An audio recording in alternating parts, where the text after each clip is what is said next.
Welcome to Biz Wire.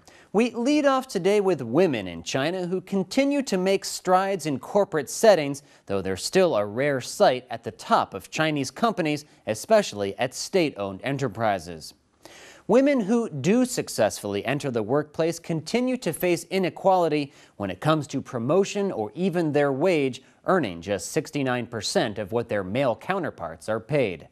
Women hold about 1 in 4 senior management roles, although this has dropped off from 1 in 3 12 months ago.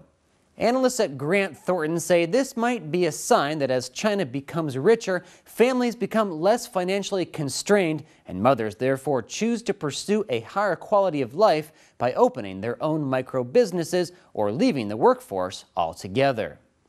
According to Grant Thornton, around the world, women are best represented in finance and human resources positions, and in China, women make up 39% of CFOs, a higher percentage than most countries.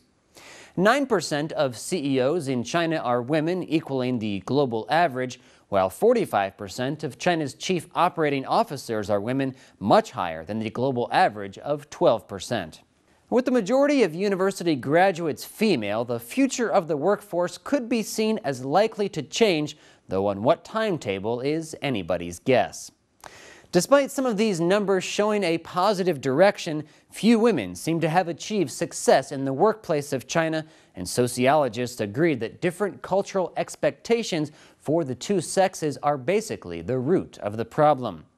As the Wall Street Journal China Real-Time blog points out, in 2012, China ranked 69th globally on the World Economic Forum's Gender Gap Index, which is based on economic, political, education, and health-based criteria. Also, according to the China Real-Time piece, surveys show that the number of people in China, both men and women, who think that a woman's place is in the house is actually increasing. Well, this is not even to mention other problems women in China face, such as the lack of adequate protection against domestic violence and the general preference among parents for boys. Unfortunately, this preference for male offspring is still dominant, and according to the United Nations, millions of girls have died in the country because of discriminatory treatment in healthcare, food access, neglect, or by being the victims of female infanticide. One thing that is changing the gender preference is that female dowries are basically a thing of the past, with a heavy responsibility now placed on the male suitor and his family to provide a home, a car, and often cash payments of thousands of dollars before winning the hand of his beloved. Because of skewed gender ratios of nearly 120 boys per 100 girls, parents with a boy now worry about not only finding him a mate, but being able to afford her.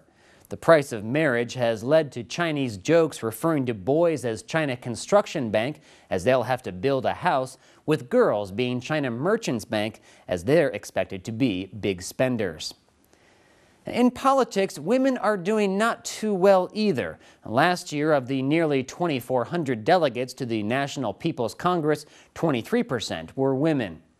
Only 10 out of 205 members of the Central Committee of the Communist Party are women. One woman, Liu Yendong, is the only member of the 25 making up the Politburo. No woman has ever been a member of the Politburo Standing Committee, the top government body, now with 7 members. Also, while certainly not practiced at all levels, rising in the Communist Party power structure is at least nominally merit-based, which may help talented women to move up the ranks, though progress will likely be slow. Now, this week, NPC Deputy Wang Yuzhi, a woman, said that placing excessive emphasis on women's rights could have the opposite effect to the desired one by signifying to people that women are at a disadvantage. She said that women should find their own career goals, but did state firmly that women should be paid equally with men. The lack of women in top jobs is an issue that affects Chinese competitiveness and economic growth, though for all the talk of structural economic reform, the issue is getting little attention at the National People's Congress, so for the time being, the job of holding up half the sky will likely continue being undercompensated.